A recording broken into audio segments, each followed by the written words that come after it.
Olá, bom dia a todos, bom dia Rio Grande do Sul, 11 horas e 38 minutos, hoje é terça-feira, dia 30 de agosto e acontece agora o júri de um homem que matou 5 pessoas da mesma família. Esse é o primeiro destaque com Lucas Abate. Oi Lucas, bom dia.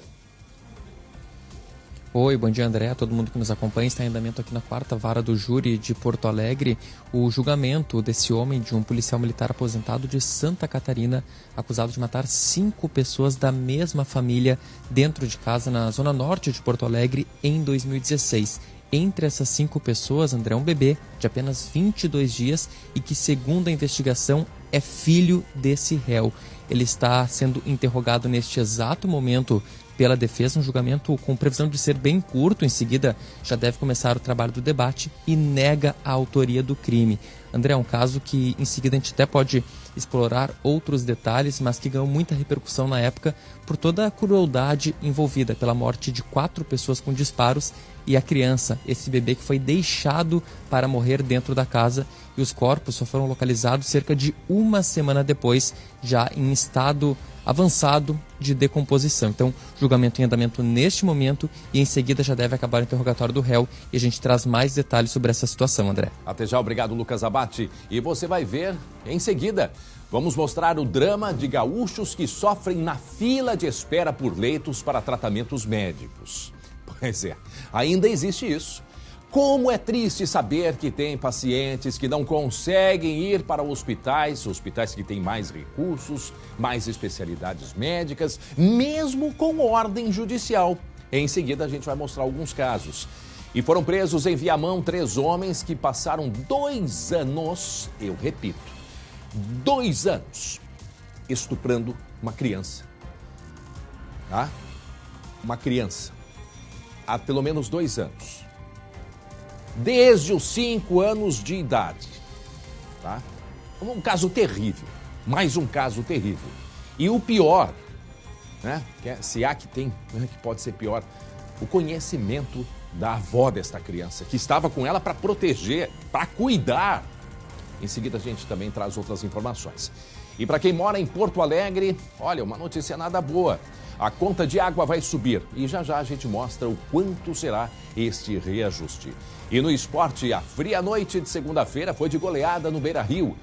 Hoje tem Criciúma e Grêmio e o técnico Roger vai escalar um trio de ataque inédito. Nós vamos a um rápido intervalo e voltamos em seguida com muita informação para você. Até já. Já estamos de volta com o SBT Rio Grande, 11 horas e 47 minutos. E atenção, foi preso um homem suspeito de assaltar uma farmácia em São Pedro do Sul, região central do estado. Direto da redação, ele, Glauco Paza. Oi, Glauco, bom dia. Tudo bem, André? Bom dia a todos. A gente está vendo na imagem. Esse homem chegou de capuz dentro dessa farmácia em São Pedro do Sul, que fica na região central do estado, tá? E as câmeras de segurança flagraram tudo. O momento em que ele entra, bota a mão embaixo da roupa, finge estar armado, rende a funcionária e rouba o dinheiro do caixa. Isso significa cerca de R$380. Só que ontem a Brigada Militar localizou este suspeito. Ele foi levado até a delegacia de pronto atendimento e disse que, sim, foi ele que cometeu o crime com o objetivo de pegar o dinheiro para comprar droga. Novidade, 0. O que chama a atenção é que as cidades pequenas também são atingidas, né, André? Isso 9 horas da manhã, aliás, 9 horas da noite, né, 20h58. E aí ele claramente disse, sim, fui eu, entrei, peguei o dinheiro para comprar drogas, o que é e revela que na maioria dos casos, não é, Glauco, esses roubos que acontecem, esses assaltos, são justamente para isso, para compra de drogas. E neste caso, a atendente fez aquilo que a gente até recomenda, não houve reação, ele pegou o dinheiro, foi embora e depois foi pego, é claro. Mas, em alguns casos, as pessoas querem reagir e a arma aí pode ser disparada por esse criminoso que, no momento, só pensa no dinheiro e na droga, né? Isso quando, às vezes, não está sob efeito delas, né, Glauco? Exatamente, isso mesmo. E aí ele foi liberado, ficou preso? Ele ficou preso, pelo menos até o momento ele está preso, lembrando que isso aconteceu agora, no começo foi na sexta-feira, perto do fim de semana. em São Pedro do Sul. Isso que é uma cidade pacata, Glauco. Era para ser. Hoje não sei se existe isso. Cidade pacata, André. E chama muita atenção, Glauco, nessas pequenas cidades. É incrível, né? As pessoas colocando grades. Farmácias, inclusive, pequenos mercados, né? As pessoas colocando grades, ou seja, as pessoas se trancando. A gente olha, choca, mas é uma realidade e, infelizmente, uma necessidade. Agora, é uma cidade do interior que não tem vigilância. Se chegar aqui em Porto Alegre, em muitos casos vai ter gente fazendo segurança para as farmácias. Inclusive, bom, não vamos entrar no mérito aí, mas gente que trabalha fazendo bico em farmácias, né, André? E muitas vezes nem poderia. Tá? Muito bem, seguimos adiante. Olha só, e vem de Passo Fundo, na região norte do estado, um flagrante de um assalto que o bandido abordou a vítima quando chegava em casa. Os detalhes com a gente é do Guilherme Roquete. Oi, Gui, bom dia. Bom dia, André. Bom dia a todos, pois esse caso ele aconteceu na noite de domingo, André. Então agora, nesse final de semana. Um jovem sofreu uma tentativa de assalto lá em Passo Fundo, bairro Petrópolis, mais precisamente aí para quem conhece Passo Fundo, estou falando da rua São Lucas, lá na cidade. Era por volta das 8h30 da noite, então, quando um indivíduo desceu de um Gol. Esse carro passou pela rua quando viu o pedestre, esse jovem de 17 anos, que estava então chegando em casa. O criminoso anunciou o assalto, o André, e acabou sendo surpreendido pelo pai desse jovem. Porque o que aconteceu? Quando o pai, que estava ali por perto, na entrada da casa, percebeu que o filho seria abordado por esse assaltante que desceu do carro, acabou fazendo um auê ali, assustou esse assaltante e conseguiu então evitar esse crime. Olha, a mãe do jovem contou, inclusive para o pessoal de lá da Rádio Irapuru, que a gente agradece aí a cedência da imagem, o André, que chegaram a fazer o registro dessa ocorrência lá na Polícia Civil nessa segunda-feira, ou seja, ontem ainda. Mas esse caso flagrante aí, que foi registrado por essa câmera de segurança, quando o assaltante desceu do carro e partiu para cima desse jovem de 17 anos lá em Passo Fundo. Agora dá uma claridade, me ajuda, Glauco, a identificar, porque é um risco, né? A gente, ainda bem que não aconteceu nada demais, dá uma claridade na parte de trás da bicicleta. Eu até pensei que pudesse ter sido um tiro. Eu também.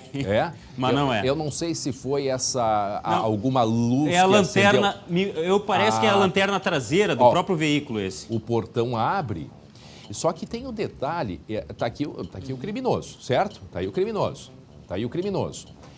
Aí o portão, pois é, viu só? Talvez a luz da lanterna. Agora o portão, quando ele abre, o criminoso não tinha chegado ainda, né? Ele viu o filho, já abriu o portão por questão de segurança, o pai deve ter aberto o portão, e aí que chega o assaltante. Percebam, ó, ele chega, agora o portão vai começar a abrir, ó. O portão vai abrindo e o pai vai se aproximando, e aí o criminoso chega ali também. Chega o criminoso. E aí, então, diferente de uma reação em que o pai, né, tenta dar uma claridade ali, talvez. E não é uma bicicleta, né? É um patinete, né? É um veículo motorizado, não sei como é que chama isso, se é um patinete. Acho que é um patinete, parece um patinete. Agora, eu acho que foi bem isso, porque o pai se deparou ali com o filho sendo abordado, né, Guilherme? Que o portão abre, ó, o portão vai abrindo. Exatamente, porque Pode ir, Gui. O pai percebeu a ação do bandido, percebeu quando ele desceu do carro, inclusive, e acabou já fazendo ali um auê na frente de casa e digo, deve ter gritado, né, André? Chamado a atenção, a gente não sabe porque isso não está bem claro na imagem, mas com certeza o pai se deu conta, ele teve o feeling de abrir o portão e de identificar essa possibilidade do assalto quando o criminoso desceu desse carro. Agora, mais um caso em que a vítima é abordada ou saindo ou chegando de casa, independente de horário. É um risco muito grande, infelizmente. Mesmo em pequenas cidades, quer dizer, não tem mais lugar, como disse o Glauco, não tem mais lugar. Mas fica aí, né? Muita atenção para quem entra e sai de casa. Olha, os criminosos, infelizmente, eles estão sempre por perto e aproveitam a mínima oportunidade. Seguimos, 11h53. Eu quero a sua atenção agora, porque o nosso assunto é a falta de leitos hospitalares. Há quanto tempo a gente fala das pessoas que sofrem na fila de espera por leitos e tratamento médico? Como é difícil resolver esse problema? Desde a semana passada, o SBT vem acompanhando a situação de pacientes que não conseguem ir para hospitais que têm mais recursos, melhores recursos de atendimento, mais especialidades. E os casos não param de surgir. E a solução, ela não vem mesmo com a interferência da justiça. Pode uma coisa dessas? Infelizmente é isso que está acontecendo. Acompanhe na reportagem.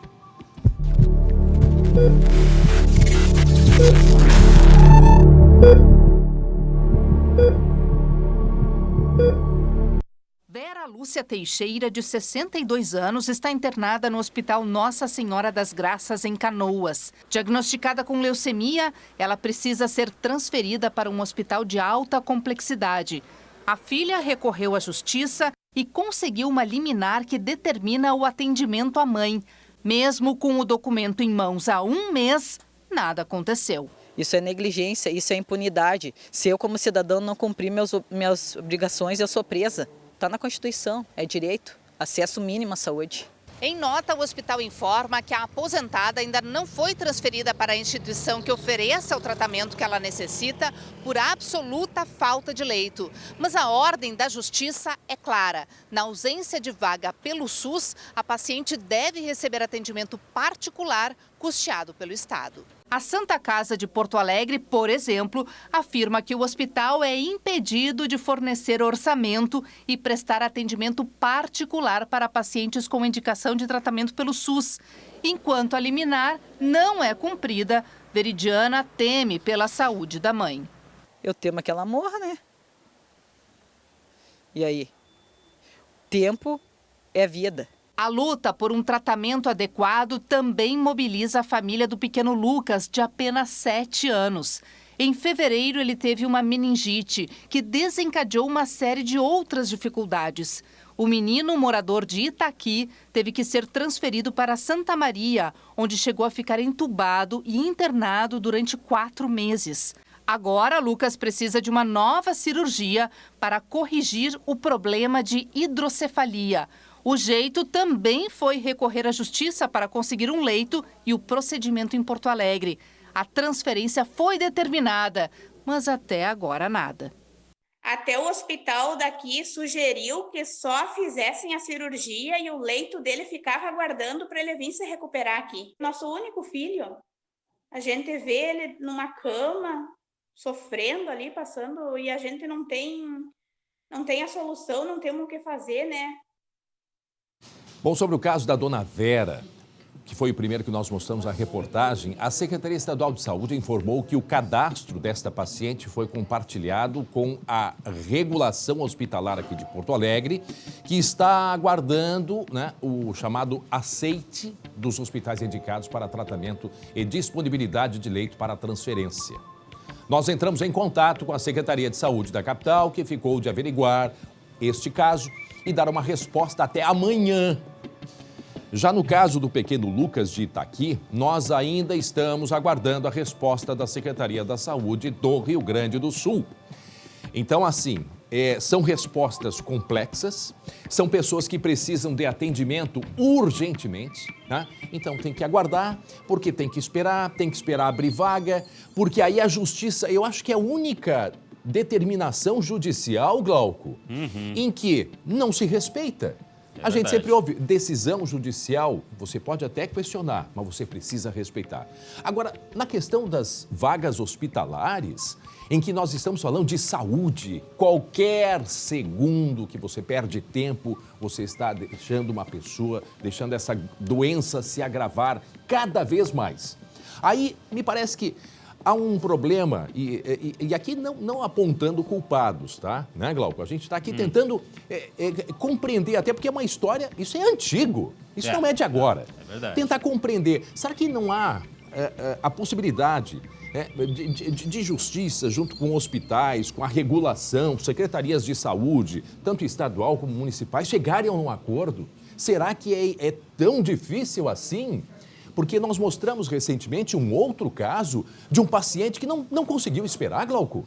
Ele não conseguiu esperar e morreu. Acho que aqui de Canoas, não, aqui do litoral. Aqui do litoral, um paciente de Osório, não foi de Osório? Me parece que foi. Foi aqui no litoral norte. Então é isso, é esse problema de falta de leitos. Compreendemos que os hospitais no interior têm dificuldade da questão de especialidade, só que o paciente não pode esperar, Glauco. O André, você falou um negócio que é muito importante. Isso não começou ontem, não começou anteontem. Isso é uma coisa que já vem acontecendo. E entender por que vem acontecendo é o primeiro passo para que ele não se repita ali, amanhã, depois de amanhã, porque eu tenho certeza que vai continuar sendo um problema. Infelizmente, André. Não, e o SUS, olha, quantas e quantas vezes nós ouvimos que o SUS, lá na Constituição desde 88, que é garantia de saúde a qualquer cidadão, qualquer pessoa que estiver dentro do Brasil, tem a garantia da saúde, que o SUS ele é um modelo e realmente, né, o SUS... Ele tem um sistema... Olha, durante a pandemia, o que aconteceu? Pessoas que foram recebidas no Rio Grande do Sul, que vieram do norte do estado, devido ao SUS. A regulação fez essa transferência de pacientes para que pudessem ser recebidos aqui, porque no extremo norte do Brasil não havia leitos suficientes. E aí, por que nestes casos a gente não consegue? Afinal de contas, a pandemia não ia deixar, né, como legado mais leitos hospitalares, Glauco? É esse questionamento que a gente faz e, infelizmente, a gente questiona, mas ainda não tem uma resposta convincente. Enquanto isso, você que está em casa, você que tem familiar precisando de atendimento, amanhã você pode precisar e não vai ter leito? Quer dizer, o que está acontecendo, Glauco? É uma coisa, olha, não dá nem para pensar. Algumas famílias, entram na justiça. Sabe o que vira isso? Precatório. Que vai receber, sei lá quando, se receber. Só que a vida não tem preço. Essa é uma compensação aqui, ó, desse tamanho, porque o valor da vida não dá para se medir assim, né, André? Não, e eu vejo assim, essas respostas que às vezes a gente tem, tem que averiguar, tem que isso. Pelo amor de Deus, tem pessoas que estão à beira da morte precisando de atendimento. Precisando, enquanto isso, tem doenças que vão evoluindo. E por que não se consegue leito? Não pense que nós vamos encerrar aqui esse questionamento, é claro que não. Nós não vamos encerrar aqui. Agora, não pensem que é fácil conseguir uma informação, porque aí depende de um órgão de regulação, que depende não sei de quem, por aí vai. Tem a lei de proteção. Aí tem a lei de proteção e por aí vai. Só que nós estamos querendo proteger você, cidadão, que tem direito à saúde, você que tem um familiar que precisa de um leito, que precisa de atendimento. E, infelizmente, chega-se numa situação que o paciente tem que ficar aguardando, né? Ficar aguardando para ver se vai aparecer ou não um leito. Olha, durante a pandemia, foi exemplar. Pacientes que foram para o interior do estado, não só no Rio Grande do Sul, foi no Brasil inteiro. Foram para o interior do estado, eu repito, vieram pacientes, eu não lembro se foi do Amazonas, ou se foi de um estado, que vieram para atendimento aqui no Rio Grande do Sul, de Rondônia, eu acho que também vieram pacientes para cá. Imagine, e por que aqui dentro nós não conseguimos resolver? E eu tenho certeza, não há dúvida aí disso, que não é má vontade de nenhuma instituição específica. Agora a gente precisa resolver.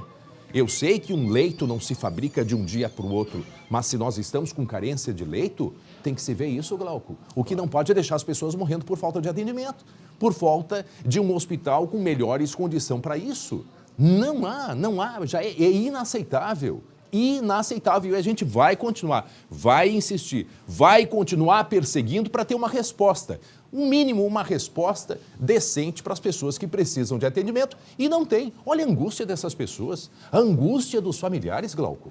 Medicina não se faz com torcida, né, André? Só que neste momento tem muita família torcendo para que seus entes queridos não morram. Não é assim que funciona, não pode. Não, a ponto que se chega, quando se tem, se o médico verifica que a pessoa precisa de um atendimento especializado, que deveria ser automático, né? Deveria ser automático, mas não. Tem que entrar na justiça, olha, entrar na justiça para pedir leito. E mesmo assim, com decisão judicial, você não conseguir um leito, a que ponto que nós chegamos? Não vamos desistir, vamos continuar nessa questão que é de extrema importância, a questão de saúde pública. Seguimos. Glauco, 12:03, olha só, 2 anos sob tortura, 2 anos. Durante 2 anos, uma criança de 5 anos de idade, né, foi abusada sexualmente dentro de casa, isso aqui em Viamão, na região metropolitana. Uma coisa assim, absurda. Absurda, né? O absurdo dos absurdos. A mãe desta criança deixou essa criança aos cuidados da avó. A avó que deveria cuidar, deveria proteger, enquanto que a mãe estava trabalhando em outra cidade, pois ela sabia de tudo o que acontecia, Glauco. Essa história aqui, essa informação eu leio, releio, não consigo admitir, é difícil de entender. Eu vou tentar explicar para você que está em casa como é que se desenrolou essa história tão trágica, né?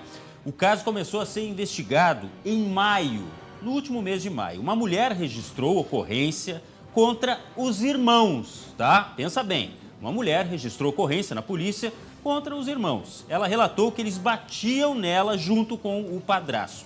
Ela pediu e foi para um abrigo levando a filha. E lá, esta menina, que já tinha 7 anos a essa altura, resolveu contar sobre os abusos sexuais que sofria. Ela sofria violência sexual durante 2 anos dentro de casa, ou seja, desde os 5 anos. A mãe havia se mudado para outra cidade, como disse o André, em busca de emprego e deixou a criança com a avó. Ela repassava dinheiro, só que essa criança sofria os abusos dos próprios tios e do companheiro da avó. A avó que sabia tudo, né, André? Como você havia falado antes, ela sabia tudo, mas dizia assim, ó, não falem nada, não quero me incomodar. Se omitiu completamente deste caso. Agora, 3 destes homens foram presos, um companheiro e 2 tios. André. Meu Deus do céu. Sobre esse assunto, nós vamos conversar agora com a delegada Marina Dillenburg, delegada da cidade de Viamão. Delegada, obrigado por nos atender. É uma história que foge... a gente não tem nem palavras, delegado. Uma coisa absurda, totalmente absurda. Primeiro, como é que está essa menina, essa criança? Ela tem hoje 5 anos de idade. Em que condições ela está, delegado? Acho que já com 7 anos hoje, né? Isso. Boa tarde. Ela hoje tem 7 anos e ela com a mãe e os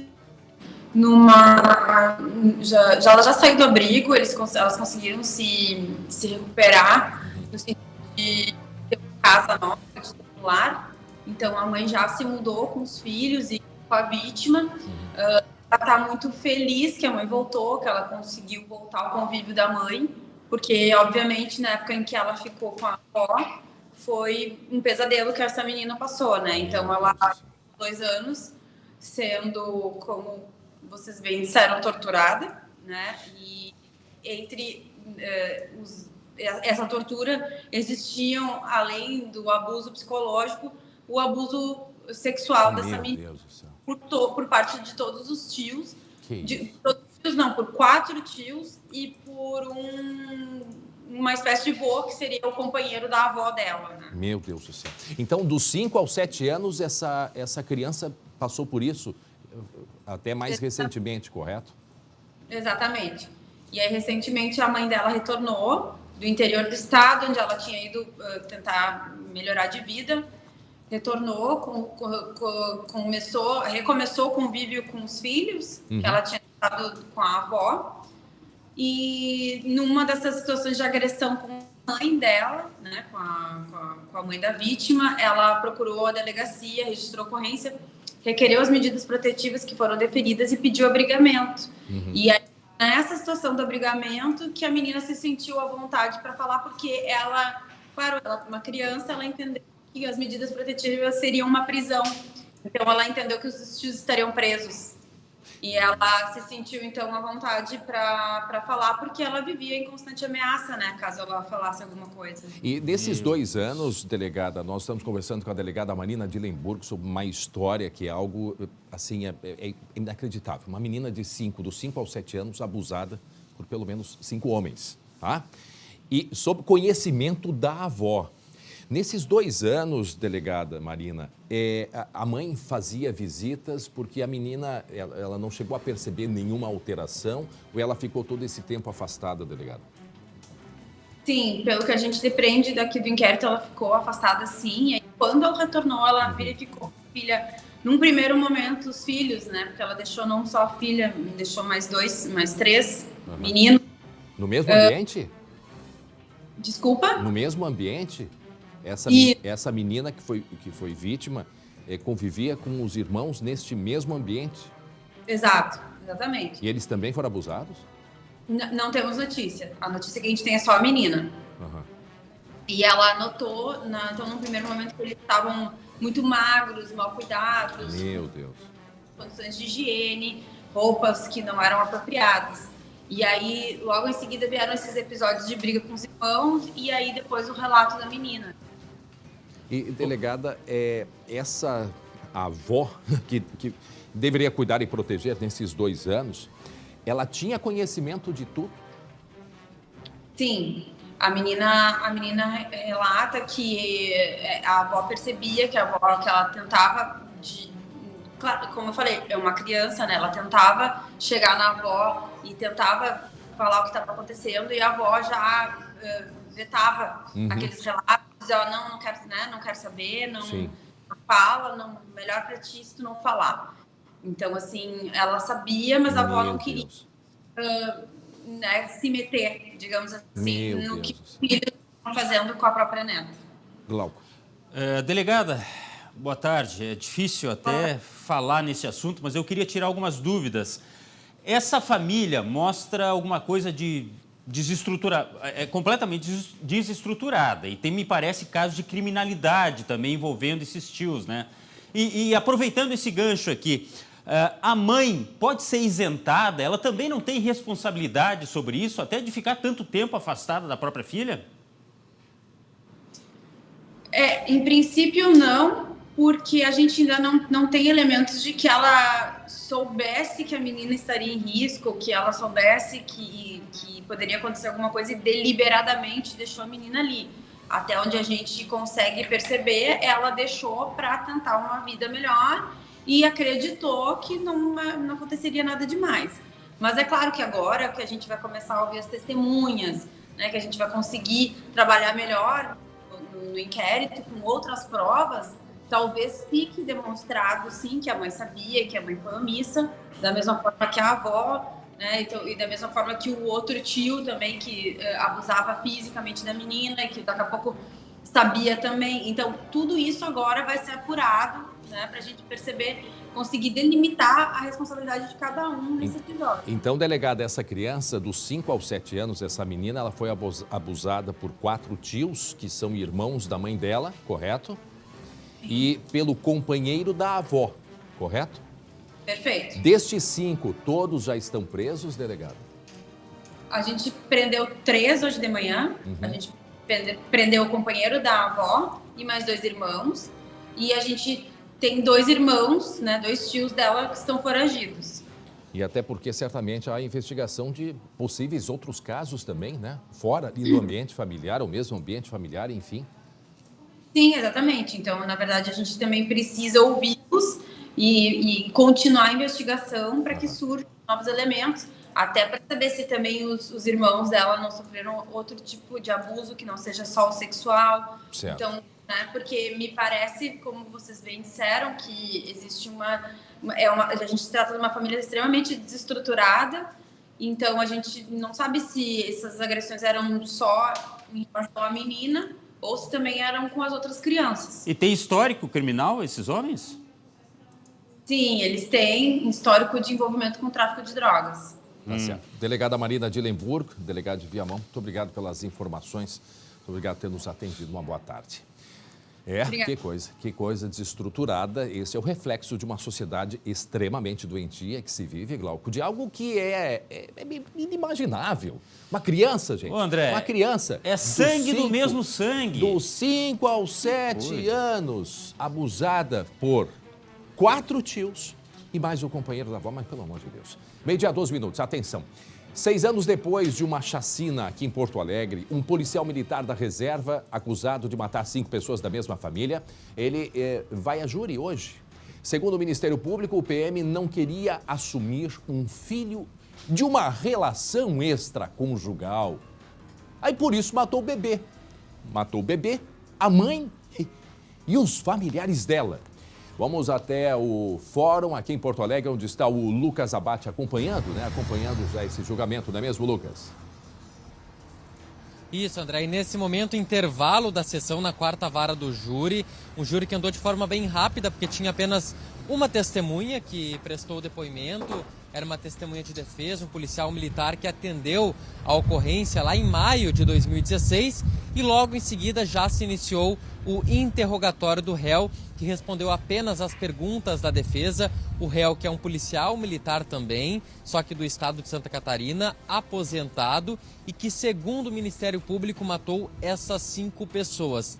André, durante o interrogatório, ele negou o envolvimento no crime, confessou que havia sim se relacionado com uma das vítimas, que era pai desse menino de apenas 22 dias que foi encontrado morto dentro de casa, mas afirma que não teve qualquer envolvimento no crime, como aponta a investigação do Ministério Público. Esse policial, André, que está preso desde a época do crime, o Ronaldo dos Santos, e segundo a acusação, ele disse que a acusação afirma que ele foi até a casa das vítimas como visita, disparou contra a Luciane, que seria o alvo principal, e para acobertar esse crime, matou as outros 3 familiares. O filho dela, o João Pedro, de apenas 5 anos, a mãe dela, a Lourdes Felipe, de 64, e o irmão dela, o Valmir Felipe Figueiró, de 29 anos. Esses 4 foram assassinados com um tiro de um revólver calibre 22.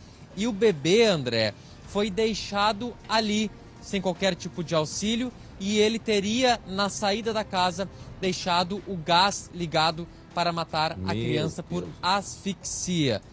André, o que aconteceu nessa história e por que ela teve tanta repercussão? Primeiro, pelo fato de 5 pessoas mortas, sendo 2 crianças, uma delas um bebê de apenas 22 dias. E outro é que os corpos foram encontrados apenas uma semana depois, já num estado avançado de decomposição, e pela casa havia algumas petecas de cocaína espalhadas.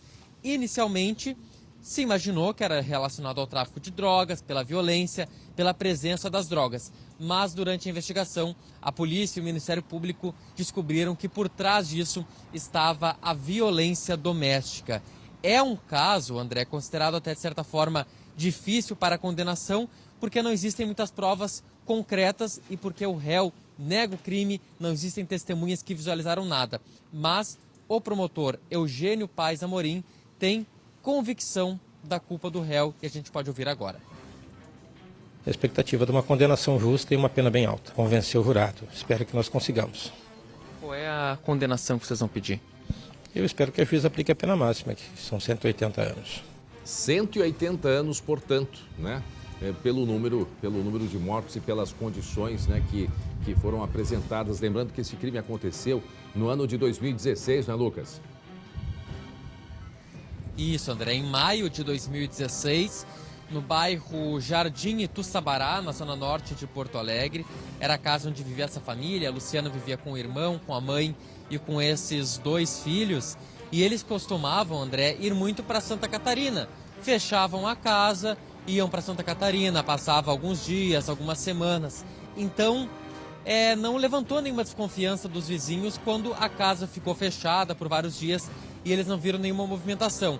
Mas quando fechou uma semana, aí sim, André, as pessoas estranharam, viram que eles não mantinham contato com ninguém. Alguns familiares foram até a casa e decidiram então acionar a Brigada Militar e a Polícia Civil, que quando chegaram já se depararam com as 5 pessoas mortas dentro de casa. André, até repetindo a informação, não teve testemunha, foi uma cena que demorou a ser descoberta, então muita coisa havia sido desfeita, tinha esse cenário de drogas espalhadas, então foi uma cena do crime completamente alterada. E até esse é um dos crimes que esse policial é apontado por fraude processual, por ter tentado induzir ao erro. Mas também se torna complicado, porque como não tem testemunhas, não tem provas concretas, é uma situação, como disse o promotor Amorim, existem provas circunstanciais. Certo. Eles formam o entendimento de que esse homem é culpado, sim, por esse crime. Se tem uma motivação que seria o filho, que segundo o exame de DNA é dele mesmo, então agora depende dos jurados. E claro, o debate que logo em seguida vai começar entre Ministério Público e Defesa para apontar, o Ministério Público apontar as provas que tem com relação ao réu. O réu nega, André, e diz que o crime está ligado ao tráfico de drogas. Ele é da reserva, né, Lucas? Só para a gente encerrar. do estado de Santa Catarina, André. Muito bem. O julgamento que deve terminar hoje ainda, Lucas?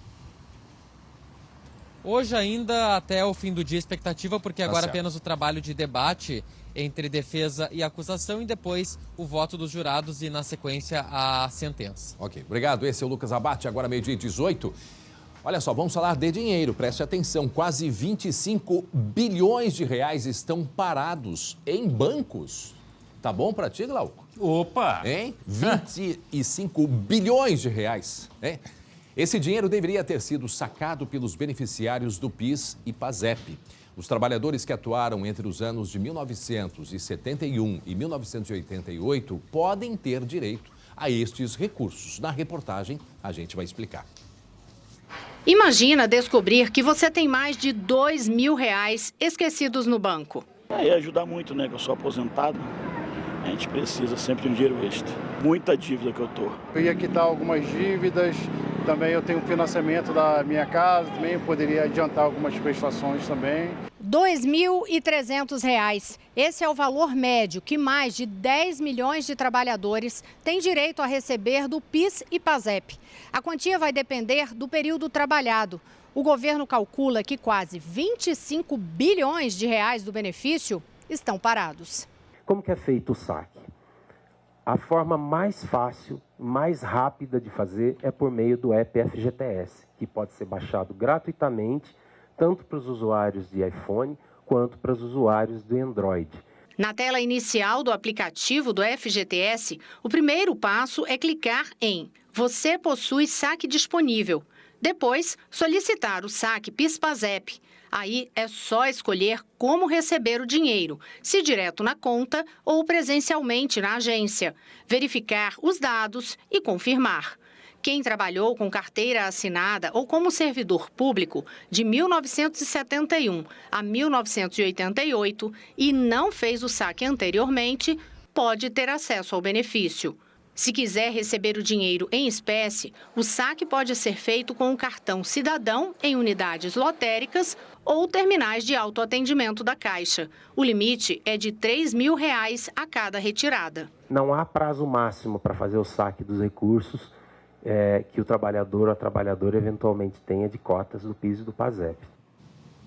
Bom, tá aí, então não se tem prazo, ou seja, dá para fazer com tranquilidade. Esses dias eu fui fazer a consulta, Glauco, mas tinha tanto tempo, parecia aquele homenzinho, aquele que fica andando assim, a sala de espera para entrar no aplicativo. Aí eu desisti, vamos ficar de olho. Mas o André deve ter. É? Deve ter, né? Eu trabalhei muito pouco. Até esse ano de 88, tá? Né? Porque antes eu era pequenininho, né, Glauco? Poxa vida. Tudo parece que começou já em 72, é isso? Não? Bom, 25 bilhões de reais, uma média de R$2.300, o dinheiro que vem em boa hora. E o importante é isso, não há um prazo, não há uma data final para entrar no aplicativo Fundo de Garantia, o FGTS, você abaixa ali o aplicativo. O pessoal já deve ter, até no momento da pandemia, muita gente baixou o próprio aplicativo do Fundo de Garantia e ali você consegue com todos os passos e também nas nossas redes sociais nós temos todas as orientações. Agora vamos falar de dinheiro que, né, muita gente tem para receber. Até mesmo porque precisa pagar mais por diversos produtos, enfim, como, por exemplo, a conta de água aqui em Porto Alegre, né, que vai ficar mais cara. Notícia boa, mas agora a notícia é que vai ter aumento. Água salgada é no mar, mas aqui também. É o Guilherme Roquette que tem as informações, não é mesmo, Gui? Ô André, vocês querem que eu comece pela notícia boa ou pela notícia ruim? Vou deixar para vocês escolherem, me digam. Vai lá, Glauco. Começa pela ruim. A ruim é que vai ter um aumento de 13,22% na conta de água. A boa é que esse aumento só entra em vigor daqui a 30 dias. Ou seja, entra em vigor em outubro na conta que vai ser paga em novembro. Então ainda tem um tempinho aí. Mas, enfim, só empurra com a barriga, né? Porque o talagaço vai vir e não vai ter condições da gente escapar aqui em Porto Alegre. Olha só, segundo o DEMAI, o Departamento Municipal de Água e Esgoto aqui de Porto Alegre, esse ajuste foi necessário para poder acompanhar a inflação. Por quê? Porque tem muito insumo, ou seja, muito produto que é utilizado na conta de água, inclusive a própria luz, porque porque a gente sabe que tem casa de bombeamento, que tem que puxar água de um lugar para o outro, enfim. Tudo isso aumentou muito e aí, por isso, o DEMAI teve que fazer esse reajuste a partir de agora. Então vamos lá, agora a tarifa em reais, o que tu vai pagar aí na tua casa. Olha só, o metro cúbico residencial, que hoje é de 4,09%, passa para R$ 4,63. E agora, o comercial e o industrial vão passar de R$ 4,66 para R$ 5,27. Bom, é como eu disse, não vem agora, não é para amanhã, não é na próxima conta que vai pagar, mas é lá na conta que vai chegar para ti em novembro. Então, ainda dá para te organizar um pouquinho mais. Agora, que é certo que esse aumento aí vem, é certo mesmo, porque como tudo subiu, o DEMAI acha que pode subir também e a gente vai pagar essa conta. Muito bem, esse é o Guilherme Roquette. Então, aumento que vale a partir do próximo mês. Bom, em seguida tem o Blocão do Esporte, gente. O Blocão do Esporte aqui no SBT Rio Grande. E a gente vai falar do Grêmio, que está sob pressão hoje em Criciúma. E também do Internacional, que ontem passeou contra o Juventude. Entra em campo Matheus Schenck e Glauco Pazza. E essa história do Grêmio, assim, o Roger Machado tá ali. É isso? Falando em água, a água tá aqui no Roger, ó. Olha, boa tarde para todo mundo, boa tarde, André e Glauco. Olha só, eu não te diria que hoje é o dia D, mas se não ganhar hoje, se não ganhar sexta contra o Vila Nova, fica complicado para o Roger, viu? Fica complicado. Vamos ver, vamos torcer para que aconteçam boas coisas hoje em Criciúma, assim como aconteceram ontem no Beira-Rio, né, Glauco? 4-0 para o Internacional em cima do Juventude. A gente estava falando que ia ser jogo difícil. Mas foi difícil. O Juventude é uma toca. O jogo foi difícil. Até sair o primeiro gol. Não, difícil pro Juventude, né? É, também. Até sair o primeiro gol tava difícil, de certa forma.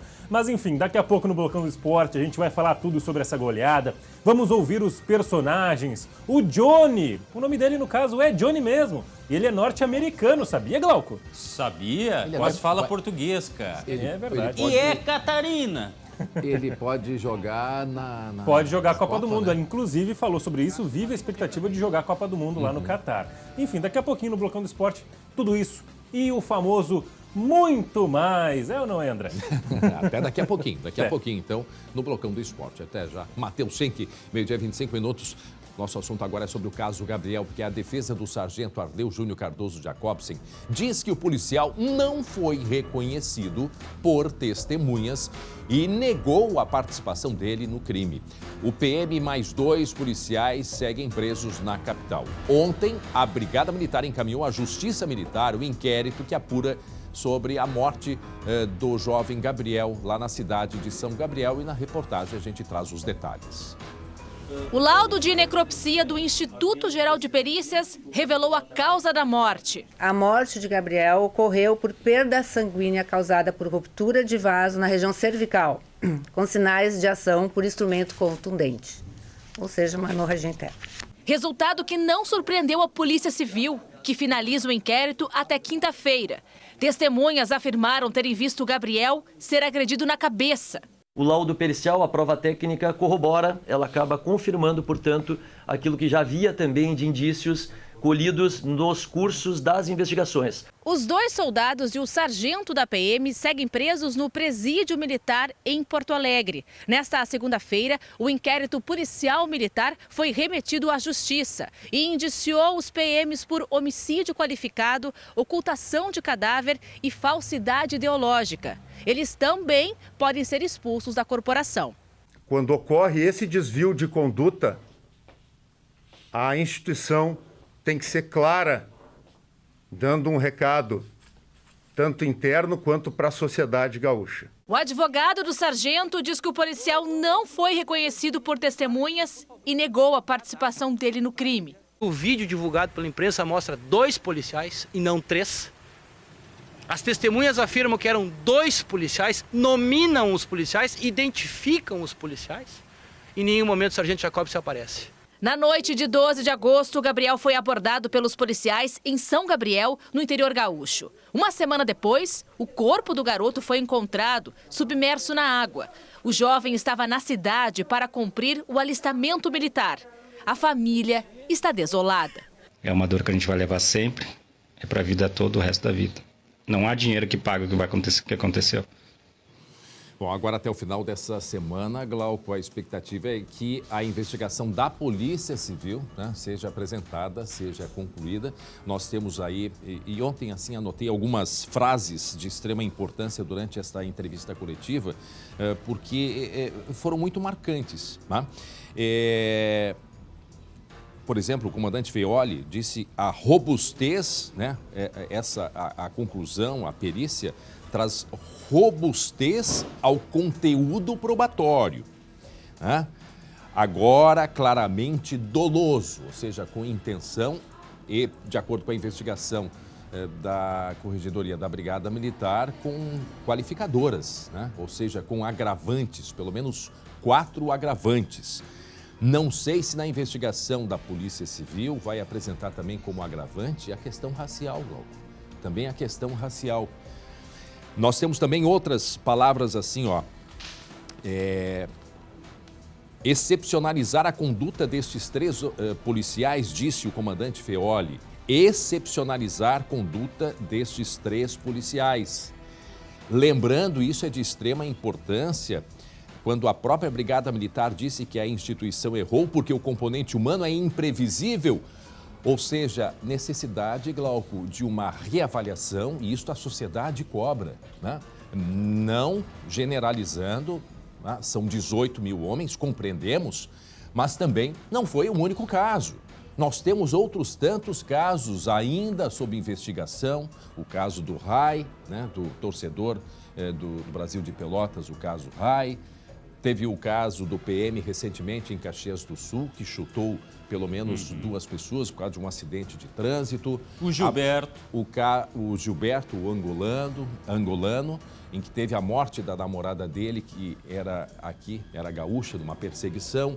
A abordagem a um motociclista em Pelotas, no sul do estado. Mais recentemente tivemos, assim, agora... casos que vieram, né, mais recentes. Então, há necessidade, sim, como diz o comando da Brigada Militar, a instituição errou porque componente humano é imprevisível.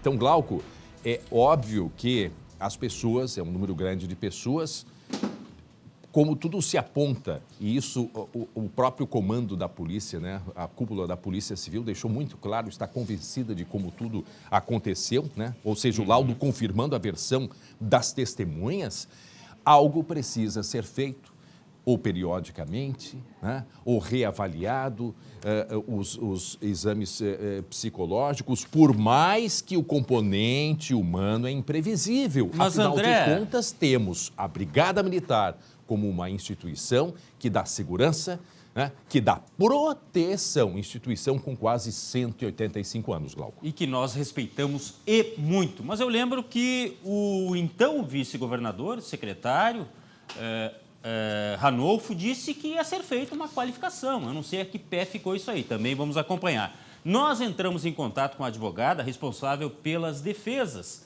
dos 2 soldados envolvidos. A gente ouviu aí o advogado que defende o sargento, né? A advogada dos 2 soldados não nos deu retorno. Nós não tivemos retorno a respeito da posição dela. E só para lembrar que deve ter muita coisa nesse processo que nós, enquanto imprensa, não tivemos acesso. Então, essa robustez mencionada diz certamente respeito a muita coisa que consta na investigação que nós também não sabemos, né? Certamente, Glauco, como nós sempre falamos, são assuntos que não temos como deixar de lado.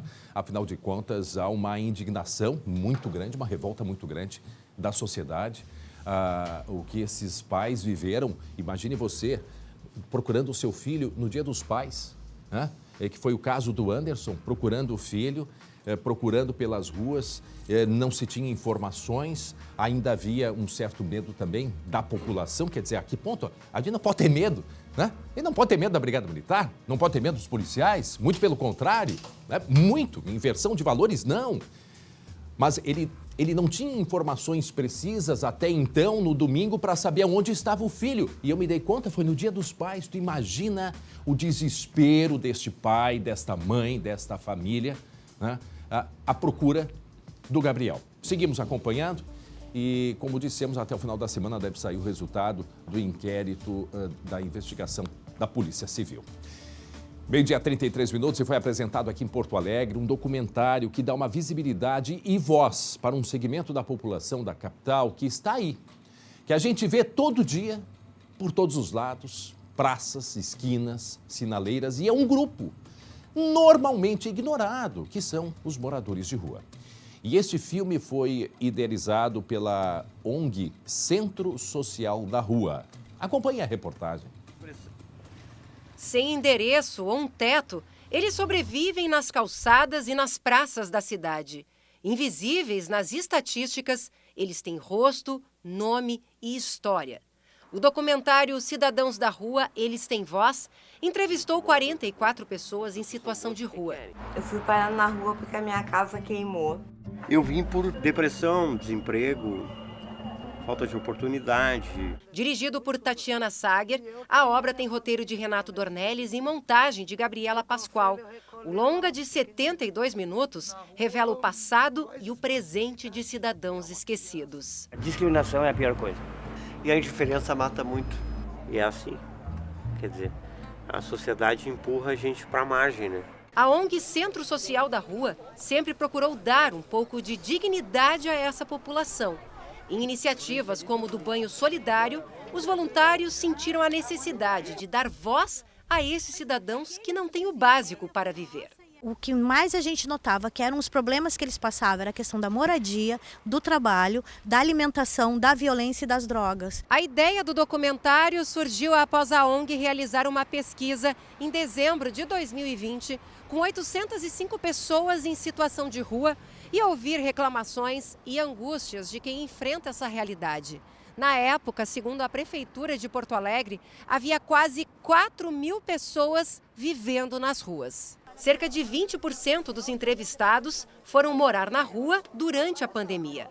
40% não recebiam auxílio do governo e 20% sequer tinham documentos. Essas pessoas estão numa condição tão frágil, que podem acabar indo para a rua mais gente ainda, por não ter condições de manter sua moradia ou por não ter condições de se alimentar na sua moradia, pagar conta de luz, água. Mas a população em situação de rua na capital gaúcha pode ser bem maior.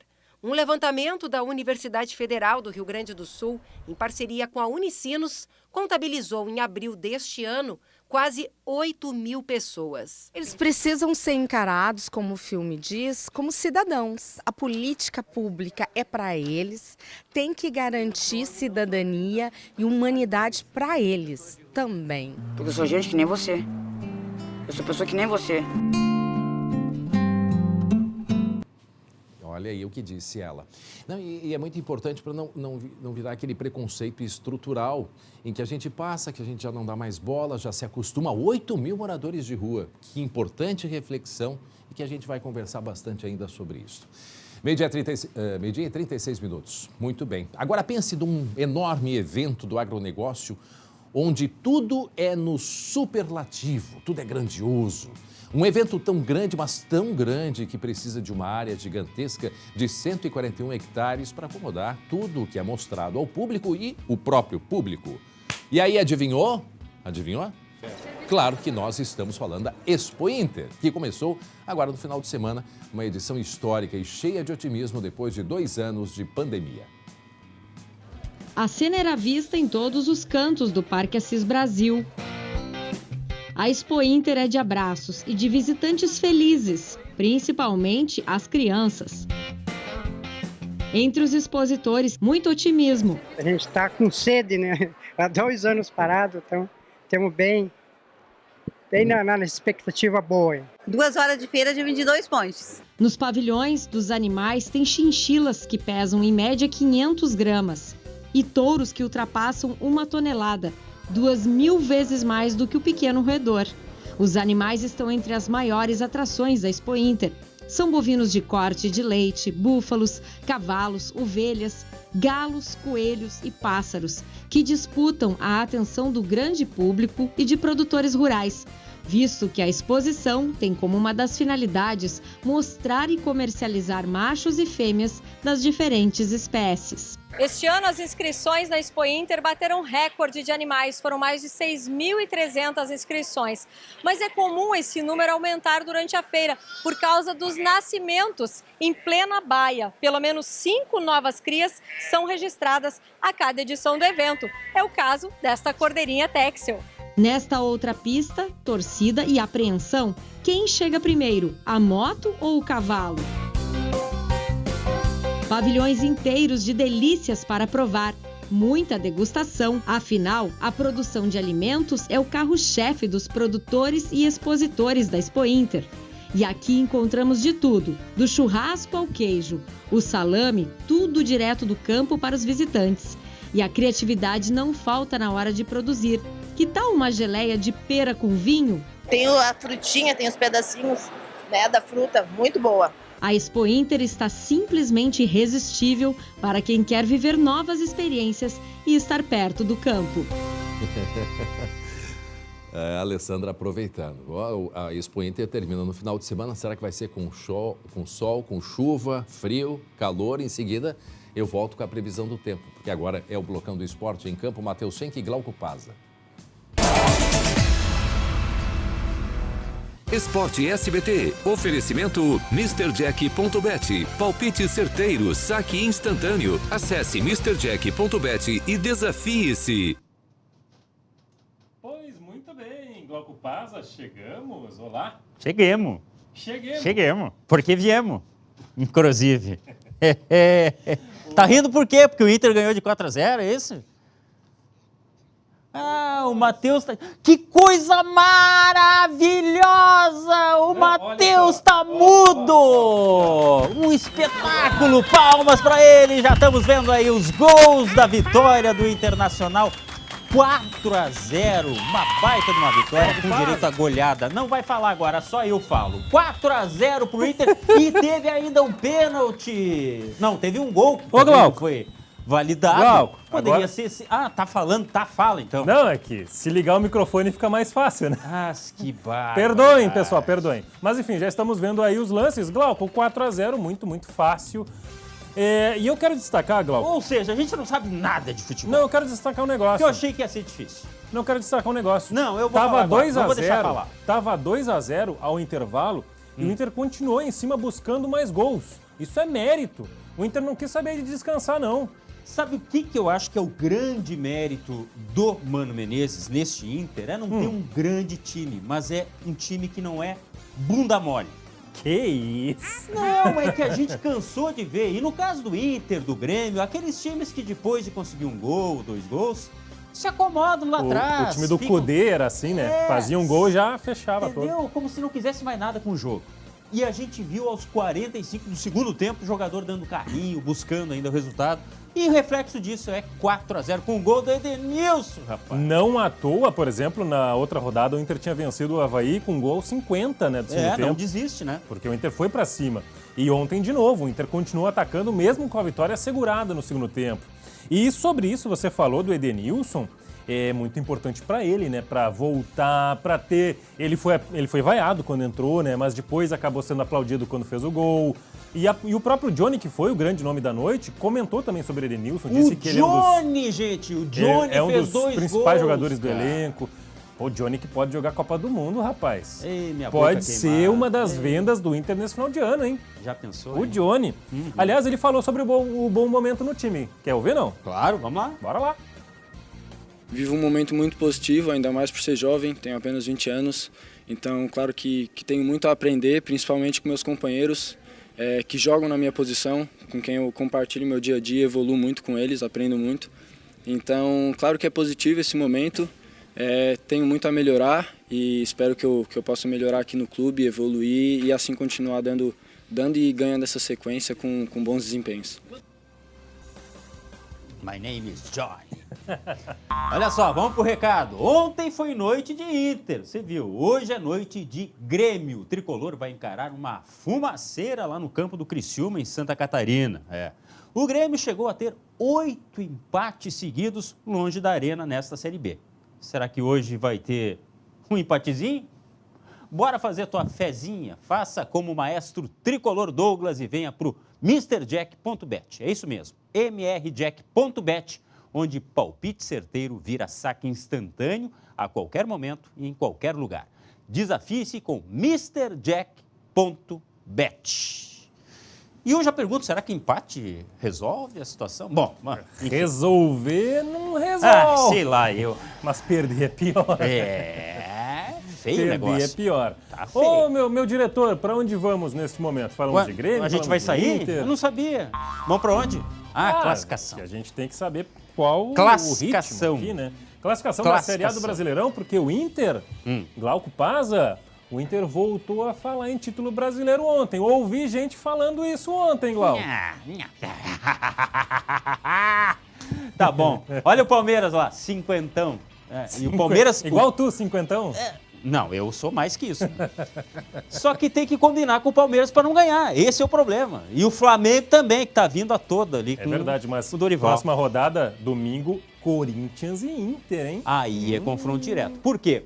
Porque eu não sei se vai ser G6, G7. O Inter tem que terminar o melhor possível. Sim. Porque este vai ser o time base do ano que vem.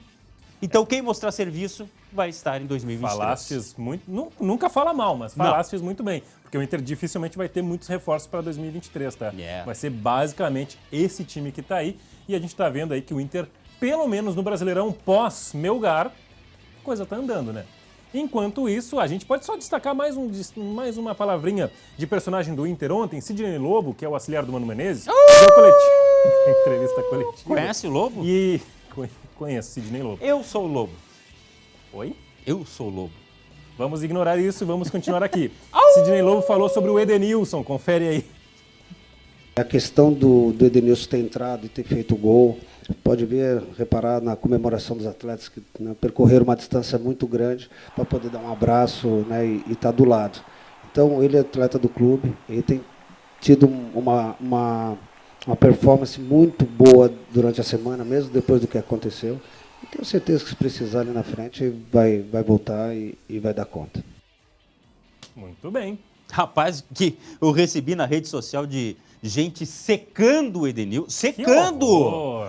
Torcedor gremista, colorado, só que teve muita gente aplaudindo também. E que seja uma volta por cima. O Edenilson é um cara que eu acho que merece, cara. Pois é, mas nesse momento é banco, tu viu ali, né? Quando estiver à disposição vai ser útil, mas nesse momento é banco do Johnny. Que momento do Johnny, rapaz.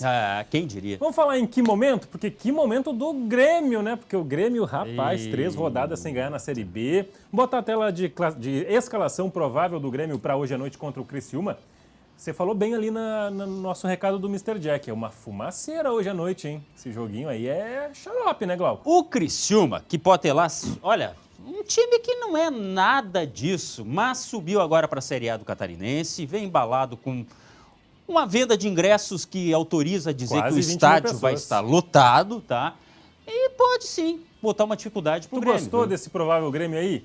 O Lucas Leiva deve ser mantido no time com o Bitelo de novo mais adiantado ali, né? O Campaz no banco. Janderson. E o Janderson porque o Biel tá fora com dores na coxa. Falam que o imortal é o Grêmio. O imortal é o Janderson. Olha aí, rapaz. É o Edenilson que veste tricolor. Eita, só que com a capacidade muito inferior, né? Calma. Não, mas jogo difícil. E, aliás, tem um destaque que o Grêmio vai ter que superar hoje, né? Porque, assim, a defesa do Grêmio, haja gol sofrido nesse mês de agosto, a gente tem a telinha com os números. Em todo o primeiro turno, o Grêmio levou 6 gols. Durante o mês de agosto, o Grêmio levou 7.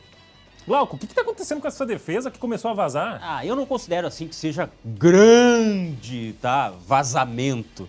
Só que o problema são os resultados. E outra, é uma defesa que, com o Jeromel, sem Jeromel, toma gol. O Jeromel estava fora até o último jogo, daí voltou agora e não adianta, mesmo assim o Grêmio sofre gol. É a estrutura de time. É time fraco. Sabe o que é time fraco? Time fraco. Será que é porque o Grêmio jogava fechadinho? Só que antes estava se segurando e agora não está segurando mais. Será que é porque antes estava jogando fechadinho na defesa, agora resolveu sair um pouco mais pro jogo e aí deixa tudo exposto? Mas não dá para aguentar o Grêmio segurando. jogando fechadinho. Pelo amor de Deus, cara. Glauco, não dá pra aguentar o Grêmio 3 rodadas sempre vencendo na Série B. Mas vai ganhar hoje. Sério? Olha, até Se não tiver salto alto. Até porque existe a promessa de Glauco Pazza, se você não viu ou não lembra.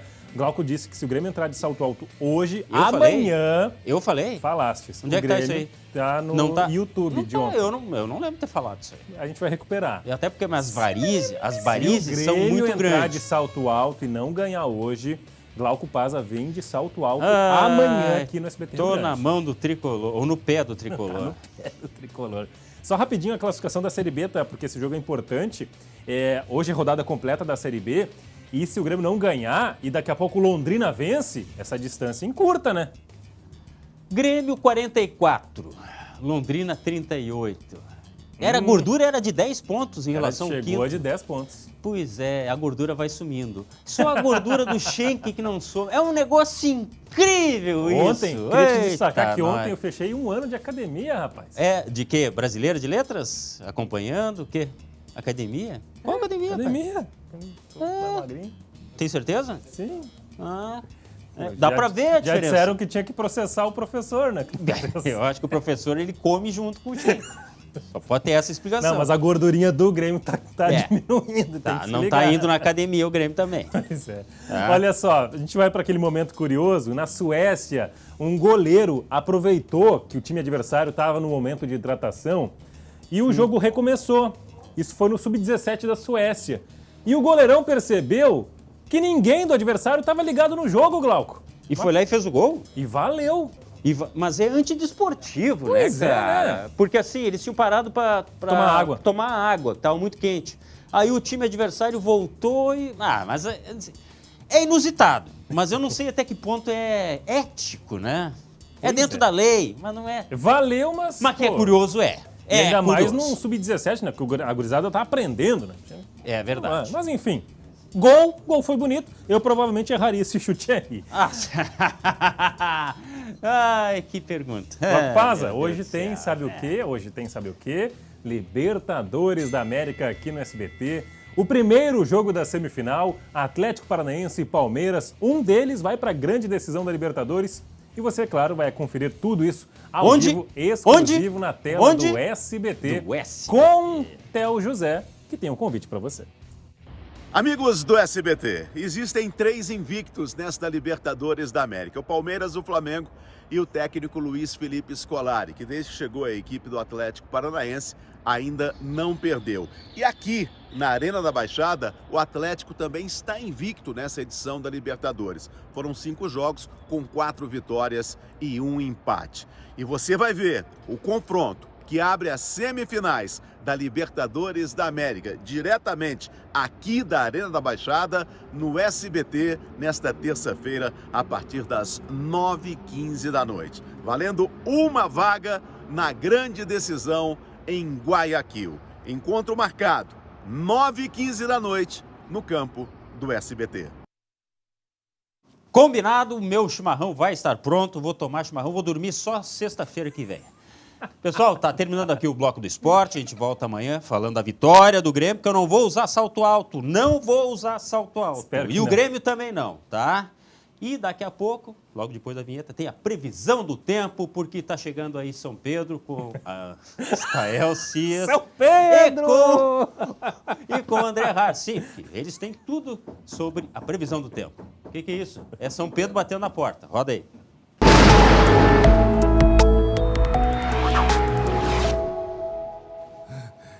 Em seguida, a previsão do tempo. Antes, um recado muito importante aos nossos amigos do Grupo Ângelos, porque o Grupo Ângelos está há mais de 50 anos atuando na promoção da qualidade de vida aqui no Rio Grande do Sul.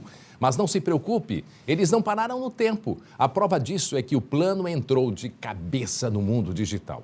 A partir de agora, você pode conhecer todos os benefícios de cada um dos planos e comprar através do site www.angelos.com.br/vendas. No site, você vai conseguir consultar cada uma das assistências, seguros e benefícios. Muitos benefícios, portanto, em vida.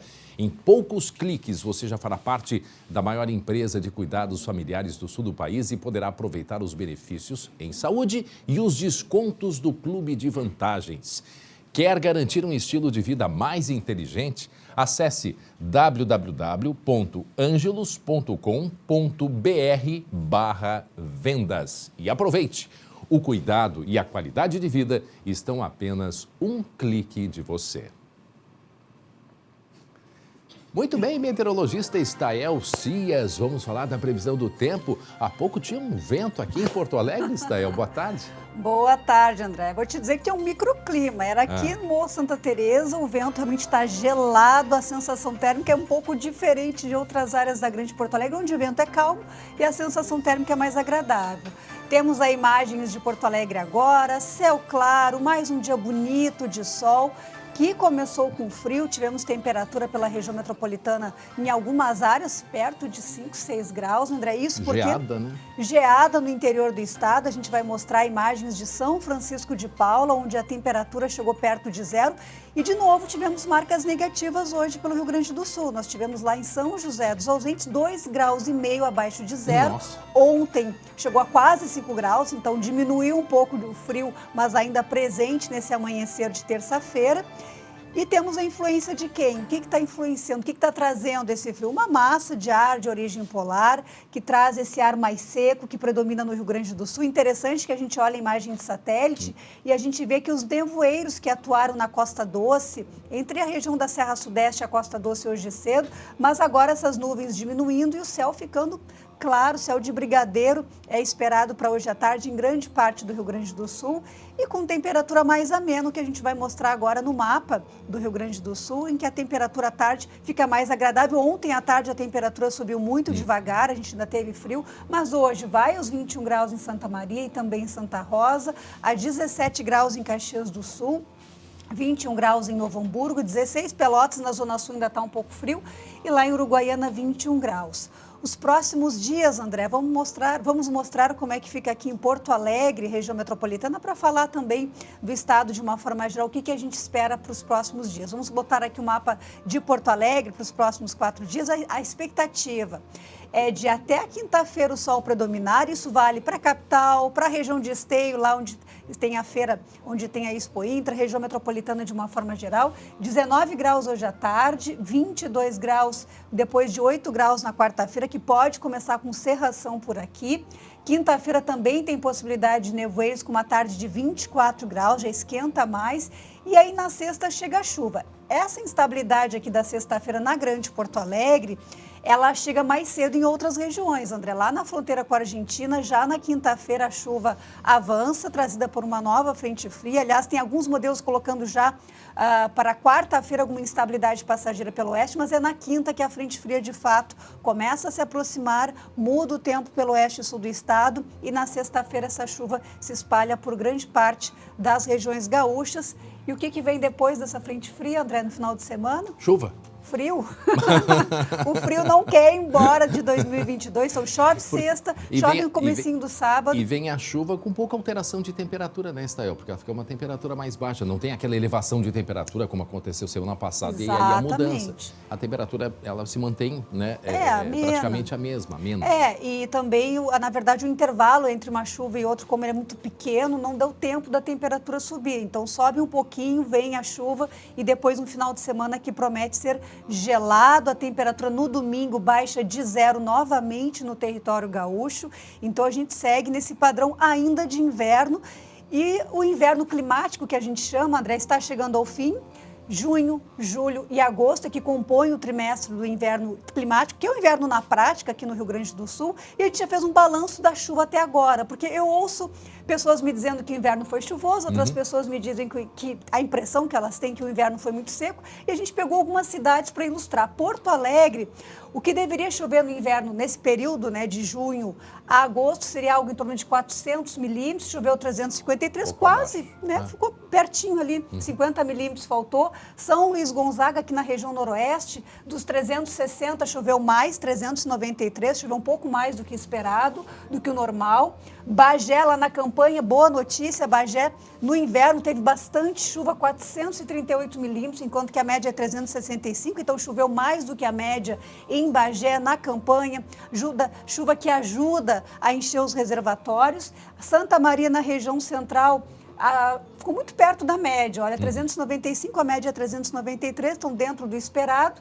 E Caxias do Sul, na Serra, também perto do esperado, 456 milímetros, dos 470 que são os normais lá em termos de chuva. Então, de uma forma geral, a gente teve um inverno de bastante umidade aqui na Grande Porto Alegre, principalmente o mês de junho foi muito úmido, julho já teve mais calor, temperatura alta, e agora agosto ficou nessa transição e com alguns eventos de chuva e temporais, mas em geral, quando a gente olha esse balanço da quantidade, do quanto que choveu em relação à média, de uma forma geral, os valores são bons e nos preparam aí para uma primavera e inverno em que o Laninha vai influenciar muito o clima e pode trazer aí um déficit de precipitação.